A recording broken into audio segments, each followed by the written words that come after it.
Mass News.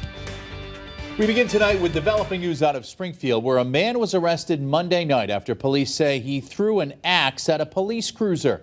Welcome, everyone, to Western Mass News at 6 on this Friday. I'm Chris Pisano. And I'm Abby Carnevale. State police releasing body cam footage of the incident just a little while ago. When Western Mass News reporter Reagan Stoddard joins us live in studio with more information. Reagan? Abby and Chris, authorities say this incident could have become more violent or even deadly, but with the actions taken by the Massachusetts State Police and Springfield Police Department, all parties walked away unharmed. B3 Stratus cars to Magazine Street. Gentleman's throwing axes at our car. This footage, released Friday afternoon by the Massachusetts State Police, shows Monday night's incident where a man in his late 30s threw an axe at a cruiser. You can see the officer backing up the cruiser and attempting to de-escalate the situation. But the man continued to walk towards the officers, posing a threat. Hey, he's got a knife and he's got an axe. He threw it at us. State police say the suspect appeared to have multiple weapons in his hands, including a hatchet, several knives, and a machete. Put it down! Put it down. Now. Put it down! Put it down. Hold on. Drop everything.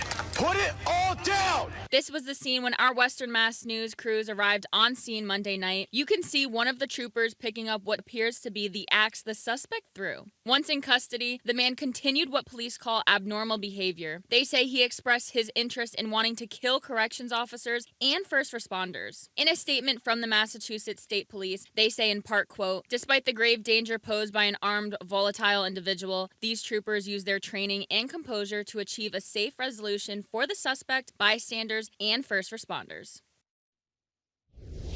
The state police commend the troopers and the Springfield Police Department for using their skills and training to de-escalate a potentially fatal situation. Reporting live in studio, Reagan Stoddard, Western Mass News.